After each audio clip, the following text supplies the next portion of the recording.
How are you anyway? Good, good. How are you doing, bro? Thank you so Uh, much always for the positive energy you send from the UK. I'm always grateful, man. You're sending positive vibes around the world. I'm a big fan of you and Warrior Collective. So thanks for having me on the show. oh no, like you just said, I'm a big fan of yours. I'm forever speaking to people about yourself, Evolve, One Championship. I've actually at the moment I've got Raymond Daniels with me over for a couple of days. We were I talking just love I yesterday. love Raymond, man. Good guy, and obviously phenomenal striker, unbelievable striker. Yeah, I know he's got nothing but good things to say about yourself and One. So we were talking yesterday. Ah, thank you. Well, I know you're a busy man, so thank you for sparing this time. I know you've got a really hectic schedule. Just for those people watching, I mean, there's been a lot written about yourself. Lots of labels: businessman, entrepreneur, CEO. But I think the consistent theme has always been martial arts. So I think that seems like a good place to start. Where and when did your passion for martial arts begin? Do you think? I mean, I remember exactly. I was 9 years old, and my father, I grew up in Thailand, and my father took me to Lumpini Stadium when I was 9 years old. And I was, blown away, mesmerized by the beauty, the grace, the speed, the athleticism, everything. And yeah, I mean, yeah, something, Muay Thai lit a fire in my heart. And then when I was around 13 or 14, my parents didn't allow me to do Muay Thai until I was around 13 or 14, around then. And then I started Muay Thai. So, I mean, obviously I know, but for those watching, where did you start training in Muay Thai? At Sityodtong camp, so under Kruya Tomlinson and actually Pitu, which is he's actually crazy enough. He's my first Muay Thai pad holder ever in history when I was a kid, and now he works at Evolve as one of the trainers, and so life comes full circle. He's 60 years old today, and 35, 36 years ago, he took me under his wing and taught me all about Muay Thai, and yeah, and so then I started Evolve around 10 years ago, and at the time, Pitu was living in poverty in Thailand, actually still being a trainer at Sityodtong camp, and our master, Yotong Senanan, Kru Yotong Senanan, said, "Hey man, he should come with me to Singapore." He'd never been on a plane before, and he'd never been outside of Thailand. And so it's crazy because here's my first trainer ever in my entire life, and who groomed me and gave me everything in Muay Thai, sitting on a plane with me, and he's always been a badass in my mind, and absolute killer. And here he is holding my hand and screaming like a little boy because we're on the plane ride to Singapore. But it's a circle of life. So now, 10 years later, he's very, very successful, can retire, has houses and motorcycles in Thailand, and still at Evolve by choice. I mean, he could retire. He could have retired a long time ago. So that's the beautiful thing about martial arts. It's like, I didn't know it at the time, but it's a real brotherhood, a real sisterhood around the world. And I don't mean just, if you do Muay Thai or not. It's I embrace all martial artists, all martial arts, and some of the most honest and beautiful friendships I have in life were born, in the ring training or in the mats, in jiu-jitsu, whatever it is. And that's the beauty of martial arts for me, is the friendships I make around the world, and the beauty and everything that martial arts has given. When I look back at my entire journey, I still train every day. So I train 5 to 6 times a week, Muay Thai and Brazilian Jiu-Jitsu. And for me, it's an endless quest to be better and better and perfect our craft. But of course, the journey never ends. And people say, "Oh, but you've been doing Muay Thai for 35 plus years. What else are you learning, man?" At Evolve, I'm surrounded by monsters and killers in every art, and I get to learn and grow every day. So yeah, martial arts has given me so much in life. So when you look back at those early days in Thailand, then what do you remember most about them? I have kind of mixed feelings about Thailand. Every time I go back to Bangkok or Pattaya, I have a lot of mixed feelings in that when I was a small child, I grew up in a well-to-do home, but then my father went bankrupt in my later childhood, and then eventually abandoned the family. So those days I don't have as many good memories, but obviously I'm proud to be Thai. I love Thailand. Thai people, Thai food, Thai everything. But I have bittersweet memories because growing up as a child, I had a loving home and a family, and then it all disintegrated and went to nothing. So,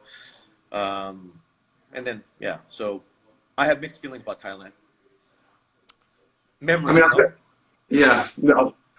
I mean, what kind of a man was Chatri Sityodtong then? What kind of a man was him? What kind of an inspiration was him to you then? Outside of my parents, Kriyotong Senanan is the biggest influence in my life. Obviously, we were very, very close for many, many, many years, even all the way up until his death. And I was one of his casket bearers, and I think there was like 4 or 5 of us carrying the casket into the crematorium.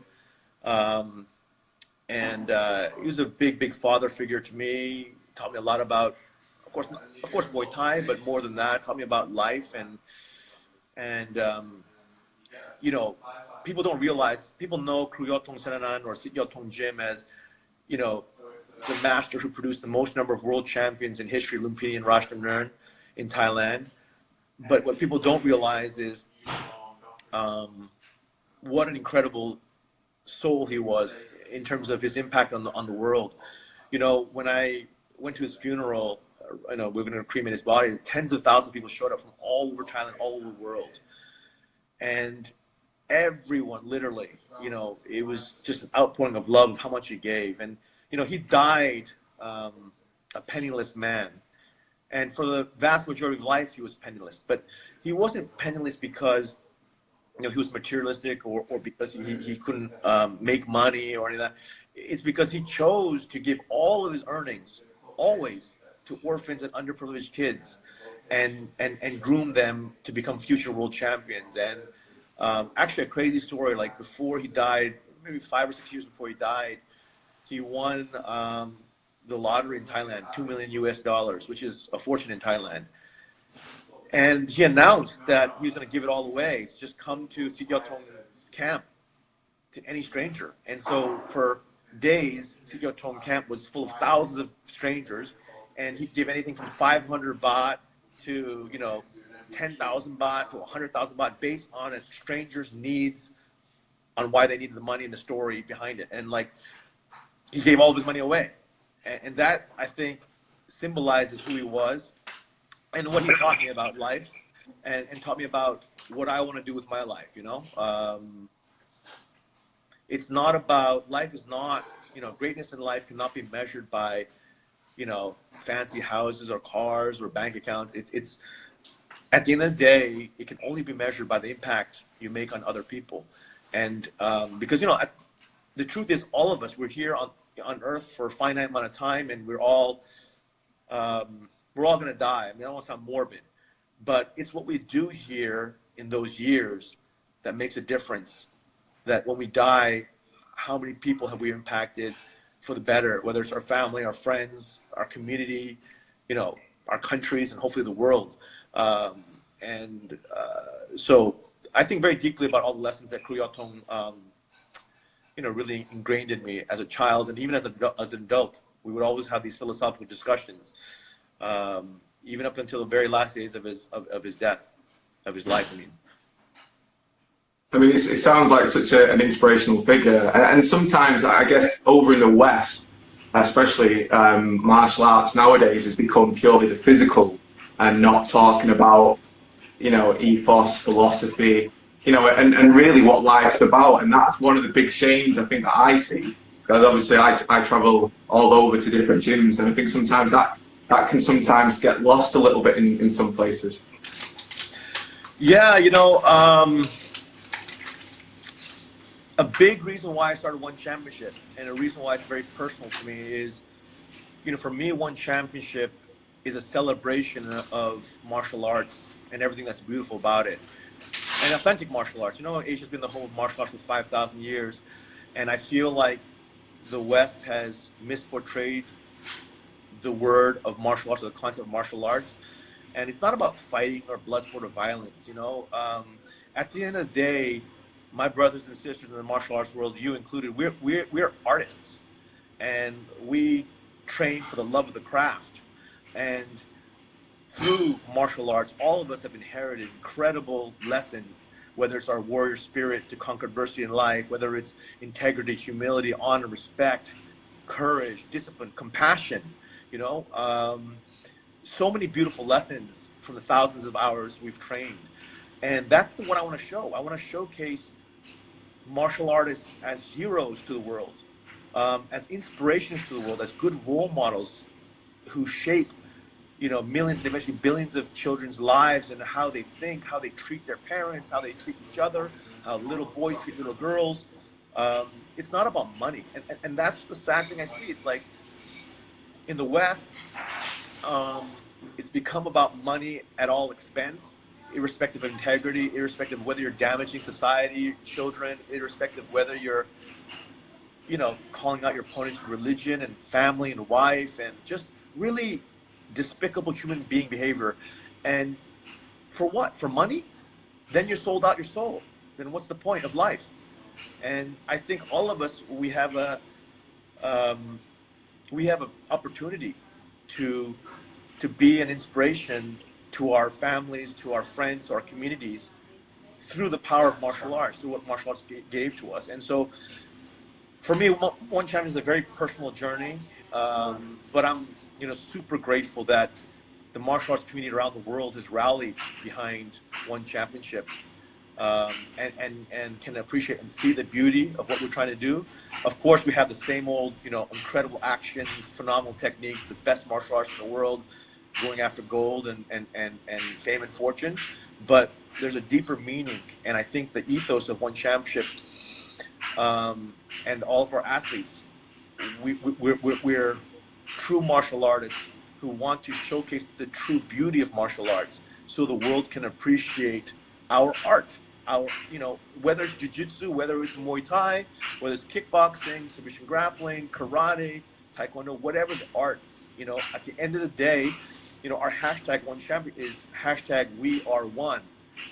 So I named One Championship because for me, there are many layers to that meaning. Number one, obviously one means you're the best in the world.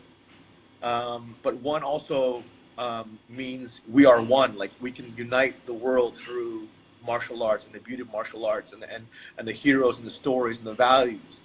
But also for practical purposes, I named it One because I knew that no matter what language in the world, no matter what country you're from, everyone knows 1, 2, 3 and one. So that was also why I named One. But there's a lot of deep meaning to and a lot of thought and spirituality in One Championship. So where were the seeds sown? I mean, obviously, Evolve MMA, One Championship. Going right back, obviously, you found yourself at Harvard, and your life's journey is so unique. To go from Muay Thai camps, usually they're a place of poverty. People go on to fight, and there's quite a cycle that continues there. And yet you find yourself in a completely different world at Harvard. How did that part of your journey take place then? I always felt like an oddball at Harvard, not only because I was, amongst the poorest kid, probably the poorest kid there, but I never felt 100% like in place. Like I'm much more comfortable, hitting pads in a Muay Thai camp in Thailand or rolling in a jiu-jitsu academy than I am, in a Harvard classroom. But, Sityodtong and my mother said I was just destined for bigger things. Like when I was a child, my mom always used to say, Chatri, you're going to grow up and you're going to go help the world. And I used to think it was motherly gibberish. Like, every mother tells their child they're special, whatever it is. But Sityodtong said the same thing. He said, Chatri, you're going to do something special with your life. And he always reminded me of my roots, and that if I ever made it, to bring the fellow Muay Thai community with me. And so in many ways, I just feel blessed. I feel so blessed that my mother and Kuyatong Senanan believed in me, and I went on this crazy journey. And I was literally penniless in Harvard, and my mom was homeless. Eventually, came to live with me in my dorm room against school policy. I mean, no one knew because she was in my dorm room. I mean, my close friends knew, of course, but the school administration didn't know. I would have been obviously kicked out of Harvard for that. But my mom had nowhere else to live, and so just a lot of good luck and good people along the way, a lot of blessings. But I think it really started the foundation, my life, the foundation of martial arts, the values, the warrior spirit it gave me. I actually even taught Muay Thai at Harvard when I was there to fellow people. But it's always been a part of my life, but it's been the foundation and the reason why, I've quote unquote made it in life. I would say a significant, vast majority part is because of what Muay Thai taught me, what Kuyatong Senanan taught me, and obviously what my parents taught me. But I owe my life to martial arts. So, was that where the seeds for Evolve and One Championship were sown at that time? Was it before then? What came first? I know you started Evolve first, but how did that all kind of take place? Because I'm sure if you'd said to someone at Harvard, these were your ideas, as a business school, I'm pretty sure that they would have been like, oh, what are you on about? No, for sure.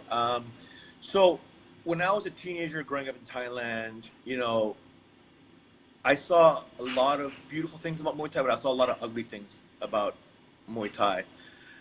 And what I mean by that, I saw the ugly side of Muay Thai, meaning a lot of gym owners or managers and even friends and girlfriends of the athletes, of the Muay Thai fighters, would cheat them and lie and steal from them and leave them broken.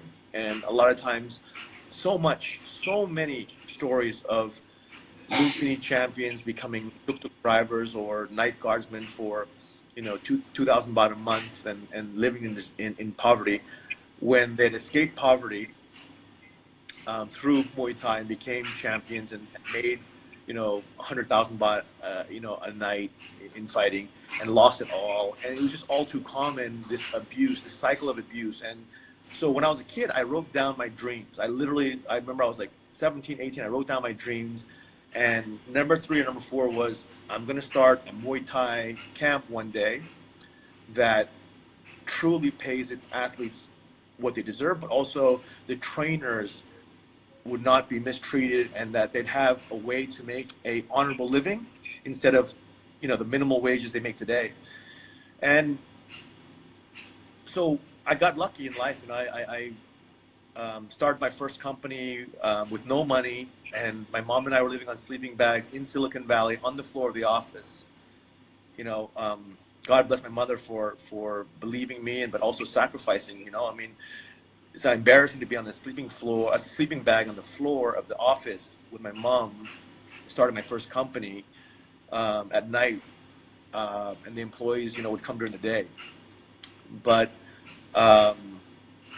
in those moments is when I would always dream about and have that list. I had my list of dreams with me, and I always thought, man, there must be a reason why I got lucky in life, that I got to go to Harvard despite no money. I got obviously scholarship and loans and all that other stuff, and I was working odd jobs to survive at Harvard. But I don't know, I just felt like there was a bigger meaning, and I went back to my list of dreams, and number 3 and number 4 was start a Muay Thai camp that genuinely cares about its fighters, cares about its trainers, and give them a respectable, honorable living after they retire. And so the idea of Evolve was actually born, 20 years before I actually launched it. And the first person I called, as I said, was Papa Daurung, Pitu, who was my first trainer at Sityodtong when I was a kid. So I went to Sityodtong camp, and I went to Kuyatong Senanan, our grandmaster, and I asked for blessing to start my gym in Singapore, Evolve, and then I asked if I could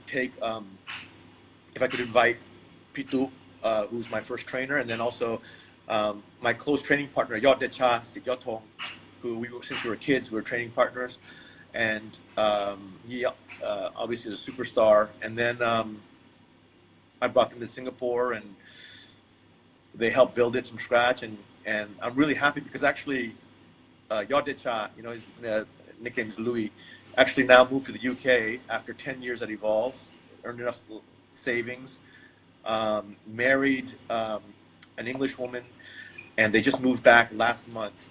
And that is a cycle of life. He joined Evolve dirt poor, and he left well-to-do, and he's opening an academy now in the outskirts of London. So I'm so excited. So it'll probably launch the next 3 to 6 months if I'm not mistaken.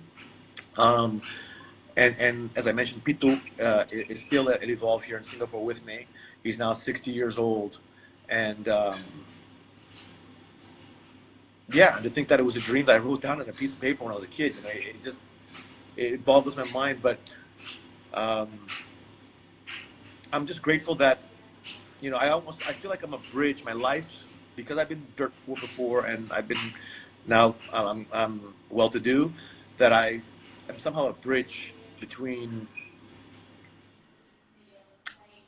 athletes and the rest of the world, and the business world, if you call it, and I've been able to use my knowledge, my life experiences, to create not only Evolve, but then create one championship on a global platform for martial artists to express themselves in front of billions of people. It's just like my life. Honestly, sometimes I pinch myself. I'm just blown away by how lucky I am in life. So many blessings. I've met so many good people.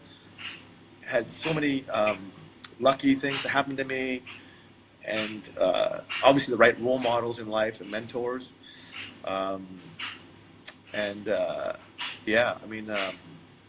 It's just crazy. So. Yeah, it's interesting, isn't it? Because like you just said there, it's such a unique background to have. The Muay Thai, the business, the having come from being in a really bad place to now being in a good place. It's like that, like you said, that full circle, and it's given you, and obviously from the influence of Crusoe, about the giving back rather than just the taking that you sometimes see in some places.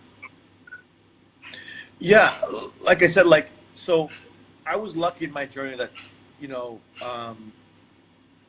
the foundation of martial arts, the values of integrity, humility, honor, respect, courage, discipline, compassion, and the fact that I saw Kruyotong Senanan's life unfold, throughout all the years and all his teachings to me, that I can use my wealth or my good luck or whatever you want to call it, and my platforms to, not only serve the martial arts community, but to introduce the beauty of martial arts to mainstream, to everybody. You've been to Singapore and seen Evolve, and we have doctors, nurses, teachers, we have CEOs, we have all walks of life who are students at Evolve, including professional fighters as well. And and then our salaries that we're able to pay at Evolve, we pay anywhere from, so the lowest end at Evolve, they get paid $8,000 a month, and the high end can make up to $15,000 to $20,000 a month for each instructor.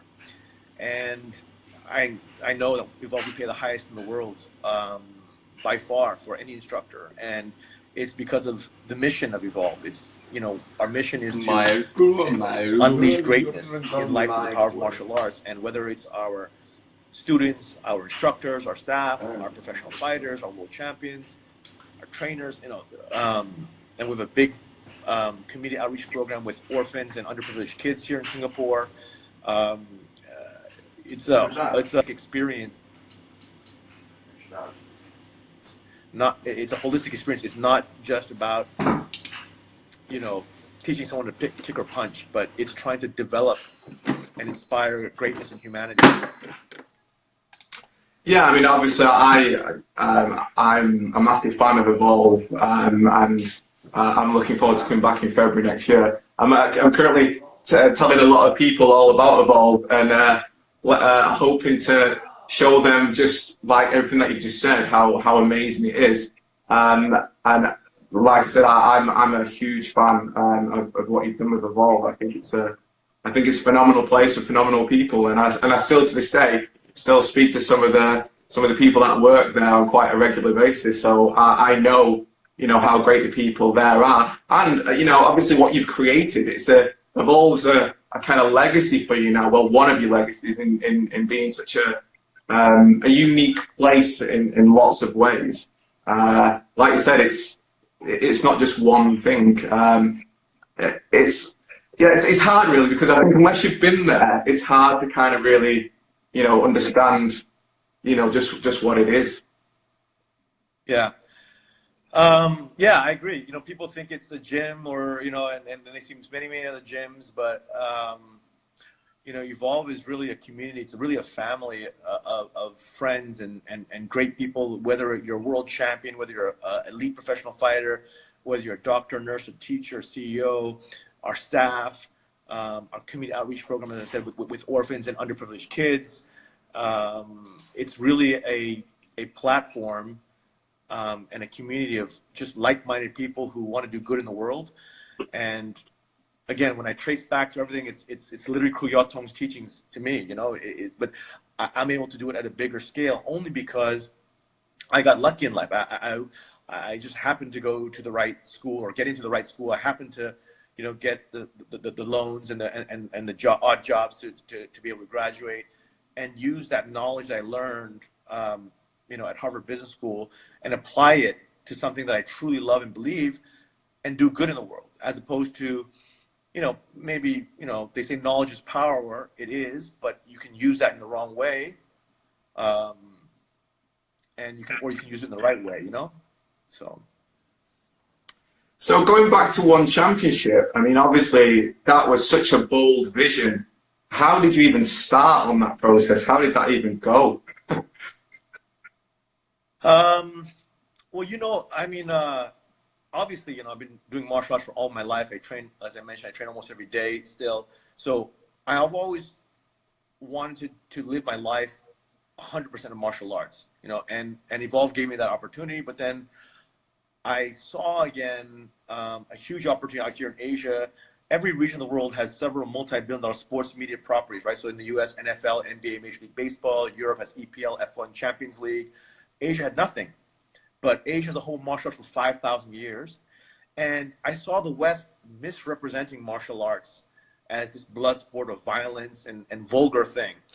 And I just felt compelled, like I want to showcase true martial arts, authentic martial arts, the beauty of martial arts. And I wanted to create a platform where our athletes were heroes, not fighters, and that was it. I wanted them to be heroes in and outside the cage during their time as an athlete, but afterwards as well.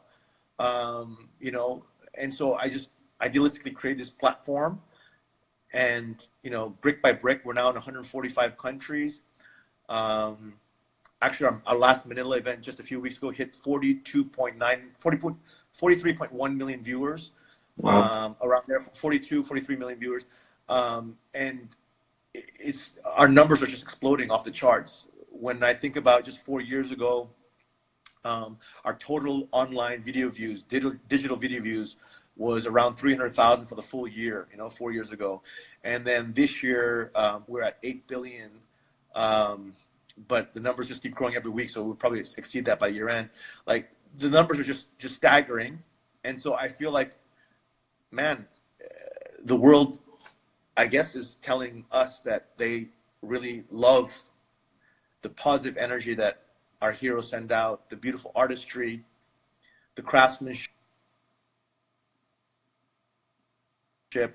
but also people can see that these are our heroes, our athletes are actually great role models. Not only are they the best martial artists on the planet, full stop. So One Champ has 550 athletes, but we have of the 550 athletes, 140 world champions across various martial arts out of the 550. We have the largest roster of world champion martial artists, full stop, of any organization. You can combine all the top organizations together, and they don't have the number of world champions we have. But what makes one champion great is, these athletes are good people, and that's a degree that we always look for when we recruit athletes. I mean, if you take a look, let's take a look at, like, let's say DJ, right? Demetrius Johnson, obviously one of the all-time greats pound for pound, still the most winningest UFC champion in history. But he's a good guy, incredible life story. He was born to a deaf mother, single deaf mother. His younger brother was schizophrenic, or is schizophrenic. He was on minimum wage in a factory, no way out, and yet he's the happiest, kindest, gentlest soul you could ever imagine. What you see of DJ on the interviews is really how he is in real life. By the way, he's a nice guy, humble guy, family guy, and just does everything in the right way. He's humble. He's kind. He's a family man. He's a role model to children all over the world. Could he have gone down the path of trash talking and vulgarity and committing felonies and all this other stuff? And he could have. It was easy money, but that's not who he is. And so now DJ has a platform that is in sync with his own values, and that's what we look for. We want the very best fighters in the world, but we want only the best fighters who are good human beings. We don't want all this nonsense, trash, vulgarity, bad human beings. Just because you can fight does not mean you should be put on a platform and be paid a lot of money. That's my opinion. Weeks ago hit 43.1 million viewers. Wow. Around there, 43 million viewers. And our numbers are just exploding off the charts. When I think about just 4 years ago, our total online video views, digital video views, was around 300,000 for the full year, 4 years ago. And then this year, we're at 8 billion. But the numbers just keep growing every week, so we'll probably exceed that by year end. Like, the numbers are just staggering. And so I feel like, man, the world, I guess, is telling us that they really love the positive energy that our heroes send out, the beautiful artistry, the craftsmanship, but also people can see that these are our heroes, our athletes are actually great role models. Not only are they the best martial artists on the planet, full stop. So One Champ has 550 athletes, but we have, of the 550 athletes, 140 world champions across various martial arts out of the 550. We have the largest roster of world champion martial artists, full stop, of any organization. You can combine all the top organizations together, and they don't have the number of world champions we have. But what makes One Champion great is, these athletes are good people, and that's a degree that we always look for when we recruit athletes. I mean, if you take a look, let's take a look at, like, let's say DJ, right? Demetrius Johnson, obviously one of the all-time greats pound for pound, still the most winningest UFC champion in history. But he's a good guy, incredible life story. He was born to a deaf mother, single deaf mother. His younger brother was schizophrenic, or is schizophrenic. He was on minimum wage in a factory, no way out, and yet he's the happiest, kindest, gentlest soul you could ever imagine. What you see of DJ on the interviews is really how he is in real life. By the way, he's a nice guy, humble guy, family guy, and just does everything in the right way. He's humble. He's kind. He's a family man. He's a role model to children all over the world.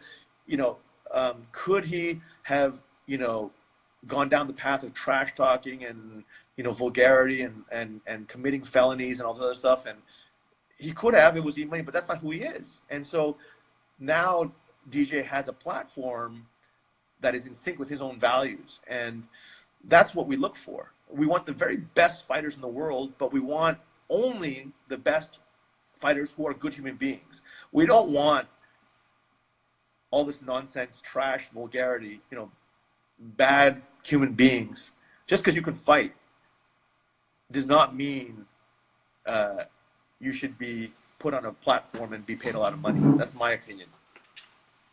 Yeah, I mean, I'm completely in agreement. I mean, it's there seems to be like a paradigm shift, doesn't there now? And obviously what you're doing globally with One is the catalyst for that wanting to see more, like you just said, you know, good role models, not just the trash and the, you know, the and again, I think, you know, I've seen a few articles recently on surveys. People's perception of martial arts has gone down in recent years because of what they see on mainstream media. You know, they attribute it to thuggery. They just see the fights and the violence rather than actually the values. It was kind of one of the things that was supposed to grow most.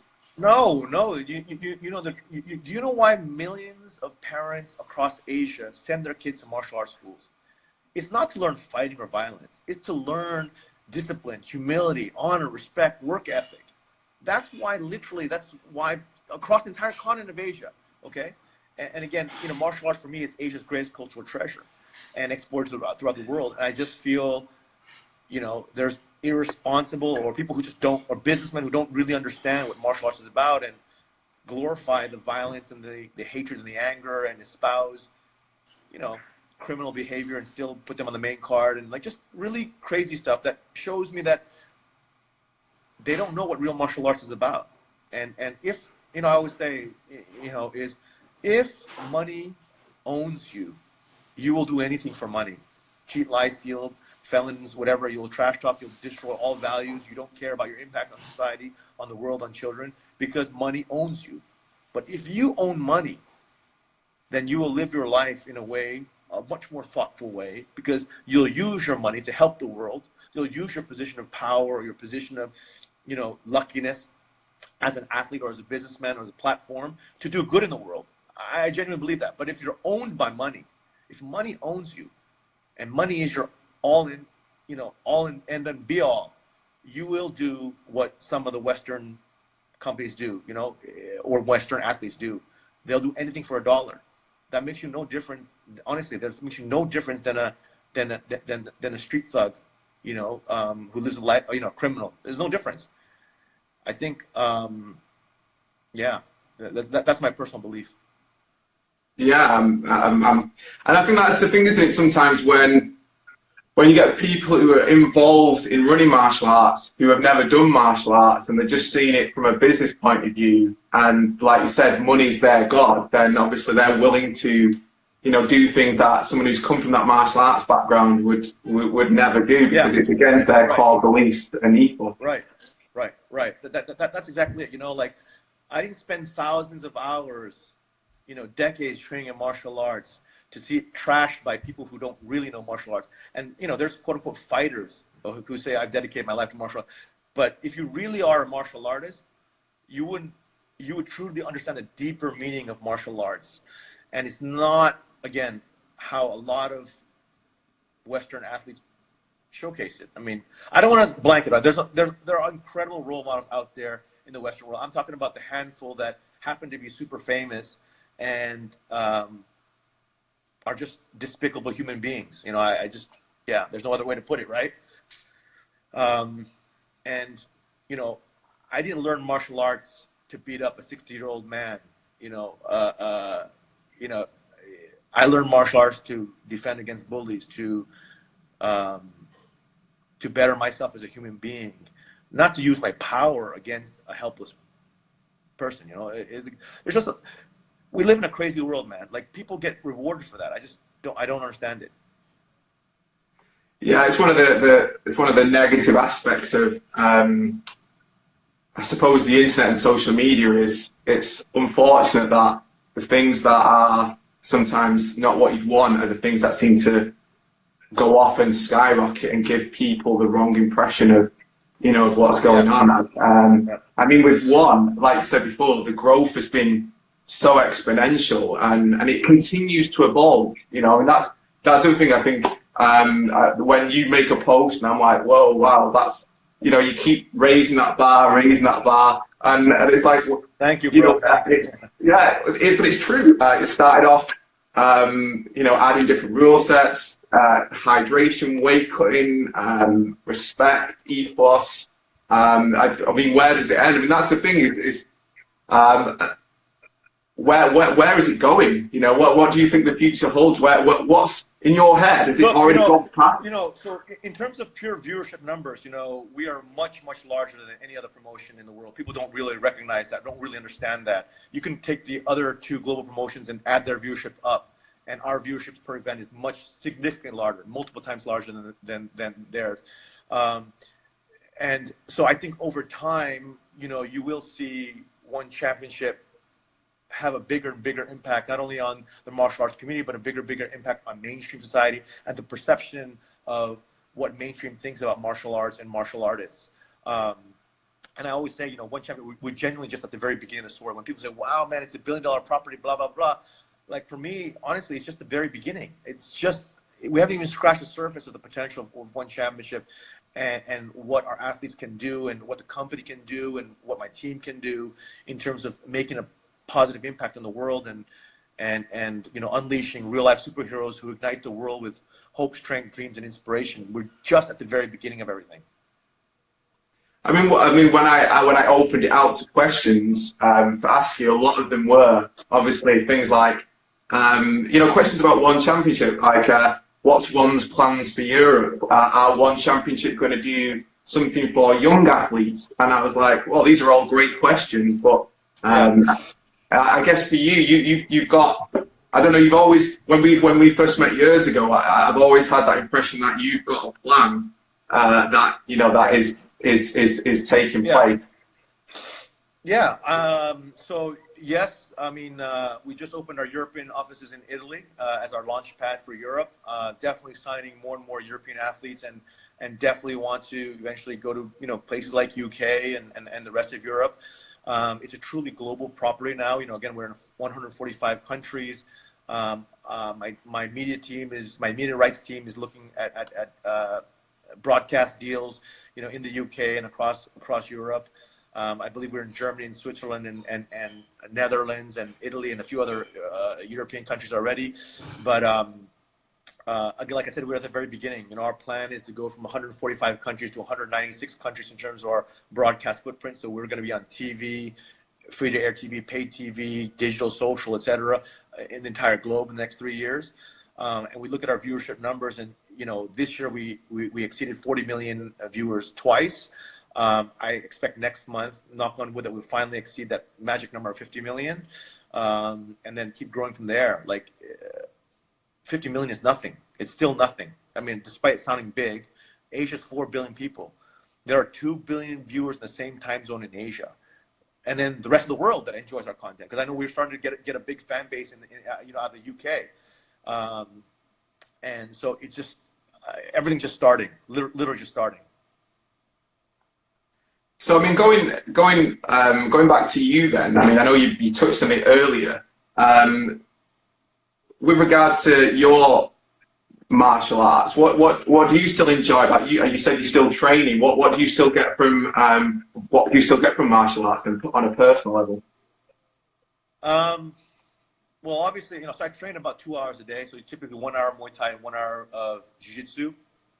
And I train at Evolve, and I'm blessed because every person in Evolve is a monster or a killer. So, no matter how long I've trained for, there's always something to learn. And, as you know, in Muay Thai, there's a bunch of different styles, right? There's people who are amazing at knees and elbows and the clinch. Some people are great at kicking. Some people are great at punching. And, and there's a whole, the low leg kick game. There's a whole plethora of things to learn. And I always just want to get better as a martial artist. Now, of course, I'm not nowhere near as fit as I was when I was, 15 or 18 or 20. But can I still learn? Yeah, definitely, because there's so much to learn.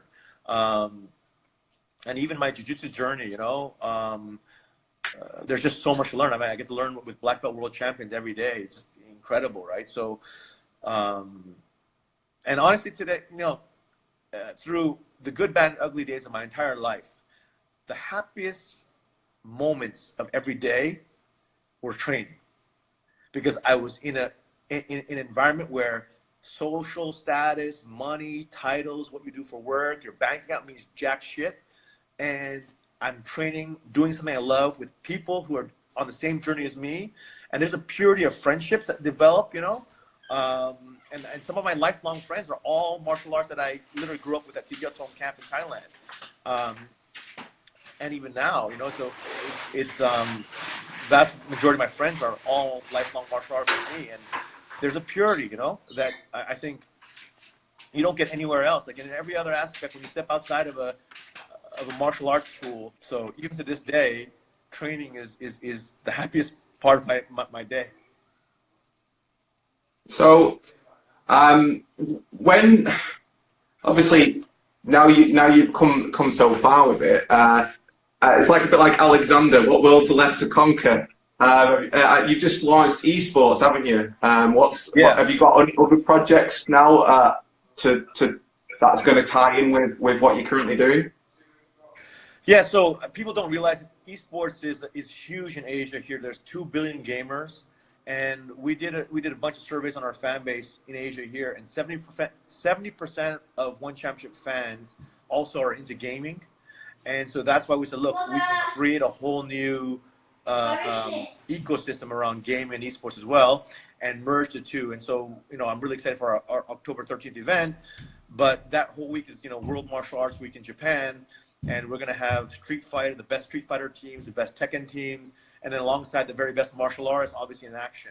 And so that's going to be a lot of fun for, all sorts of fans. If you're, in that millennial Gen Z, age bracket, it's just a whole lot of fun. And I think that's a little bit different again in terms of One Championship approach. Like, we're very open-minded. Yes, we're a martial arts organization, but, you saw us go from MMA to Muay Thai to kickboxing to boxing, submission grappling. We're really about celebrating, martial arts, but we're really about unleashing heroes, telling their stories, and celebrating values. If you think about the very core of what Kruyot-Tong Senanan taught me, and at the very core of what Evolve is about, or the very core of what One Championship is about, it's literally about unleashing these heroes who inspire the world.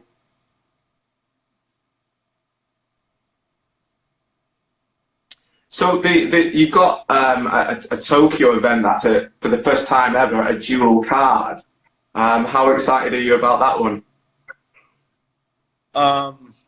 I'm excited and nervous at the same time because this is obviously the biggest martial arts event in history. Full stop.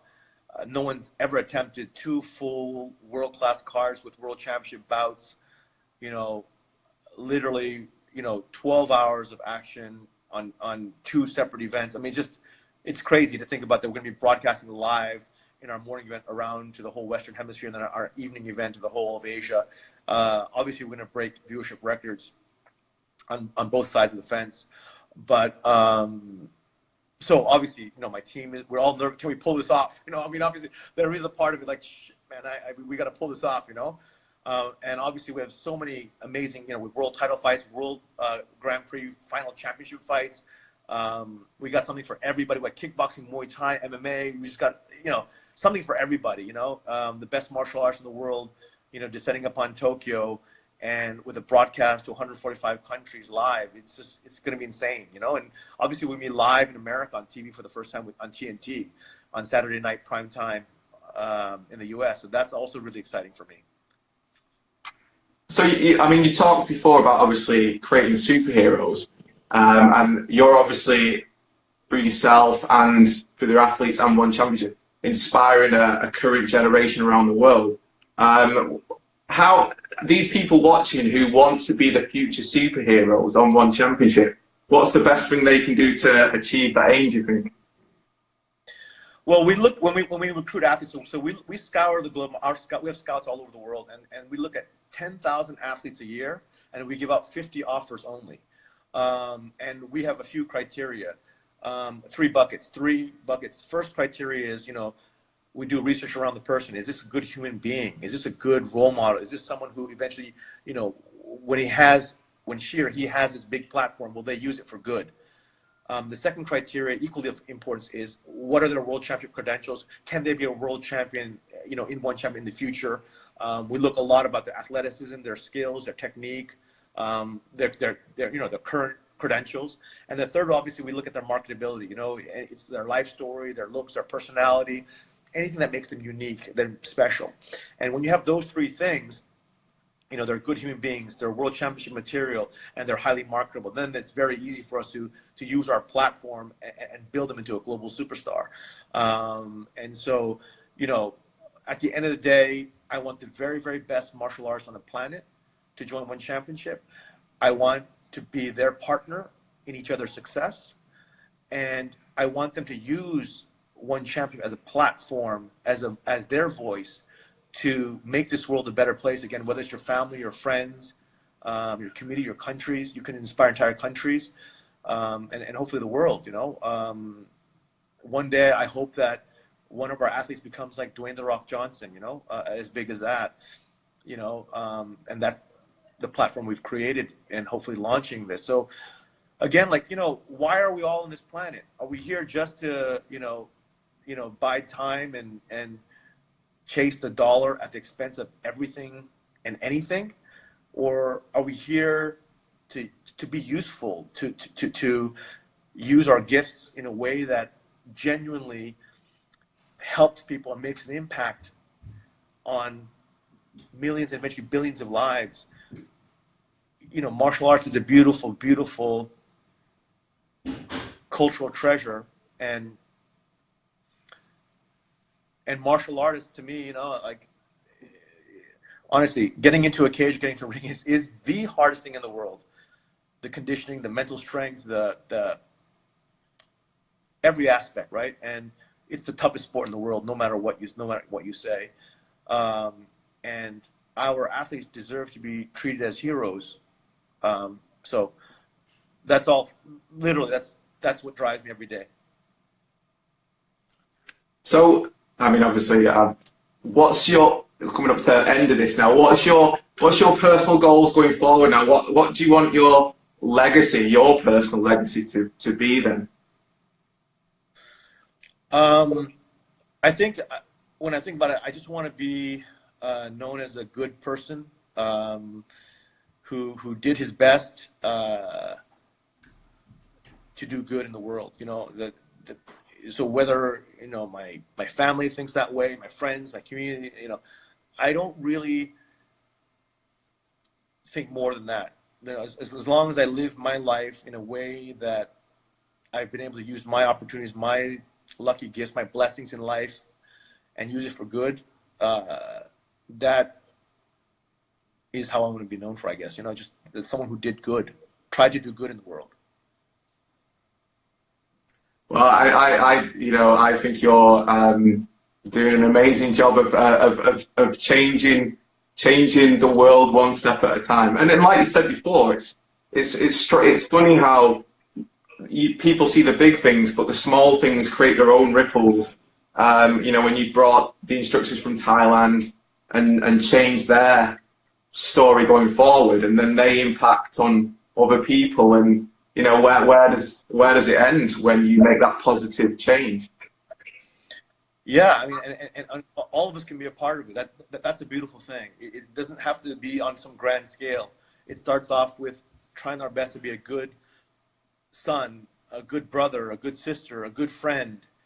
It starts off being a good teammate to your training partners. It starts off with being a good student, and if you're luckier and you become a good teacher to your students, a good athlete, it starts small, and eventually it ripples out, and eventually, who knows, you may find yourself on the stage of One Championship, being a multiple-time world champion on the stage, and having, you know, tens of millions of fans adore you, and you can use your platform for even greater good for the world. But you said everything just begins with just a little drop of kindness, a little drop of doing good, but the purity of intent has to be there, and then from there, good things happen. I believe in karma. I believe in doing good in the world.